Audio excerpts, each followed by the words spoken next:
Wait, what's a felony in Georgia? Hi, hooligans! Welcome back to my channel. My name is Kelsey Marie, and I'm your resident graffiti artist / attorney. I wanted to thank all my subscribers for subscribing to my channel, which seeks to inspire professionals to live unconventional lives full of color. By the end of this video, you will know the vandalism laws in Georgia and the punishment, as well as the history of graffiti in Georgia. So without further ado, let's get started talking about the history of graffiti in Georgia.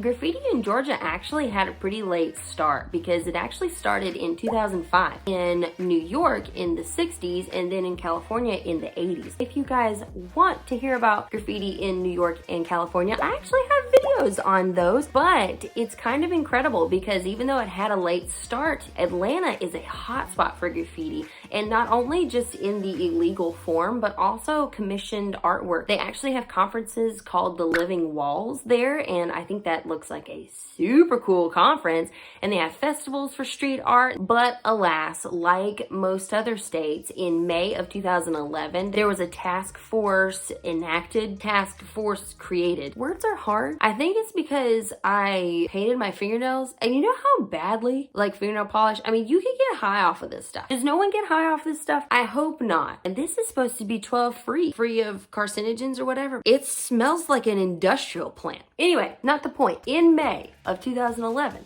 a task force was created, and they banded together to paint over all of the street art that was in Atlanta, Georgia, but they didn't paint over 29 of the commission works that were done by the Living Walls conference, which again, sounds like a really cool conference. Can you guys let me in the conference? I do a little bit of this stuff myself.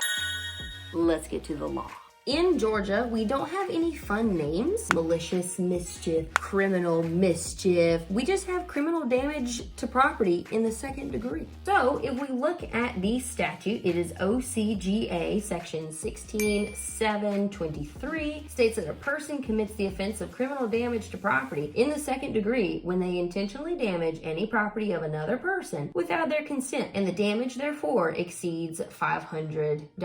That's a pretty clear-cut statute. I have nothing to say about that. There's no besmearing. There's no hooliganism. It's just, hey, you messed somebody's property up for more than $500, you're getting booked. I was wondering, how is the damage calculated? And unfortunately, it's calculated by how much it would cost the prosecuting witness to bring it back to its original value. We're not saying that you can go all out, just the same garage door that you had before. You can't get a flat screen TV out of this. Unless they graffitied your flat screen TV, they would probably just take the TV. This kind of gets into the punishment section of it, but not really. It says the damage therefore exceeds $500.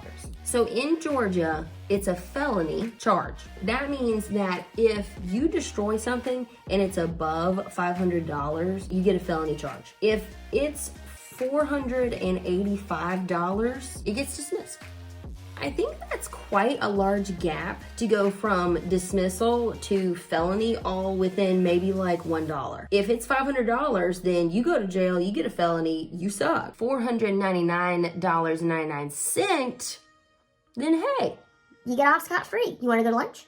In Georgia, if a crime can be punished for more than 1 year active sentence, it's a felony. And that doesn't sound super crazy, but instead of deeming the actual act itself as a felony or a misdemeanor, the sentence is what drives whether it's a felony or a misdemeanor. But then it gets even crazier. Georgia Code annotated 1710(5). When a defendant is found guilty of a felony, punishable by imprisonment for a maximum term of 10 years or less, the judge may, in his discretion, impose punishment as for a misdemeanor. You've got a crime that can be punished for a year or more. That deems it to be a felony. But what this says is the judge can look at it and punish it as if it's a misdemeanor, but the defendant is still going to get a felony label on their conviction. So that really doesn't seem fair to me, because honestly, if you're treating it as a misdemeanor and if you are sentencing the defendant as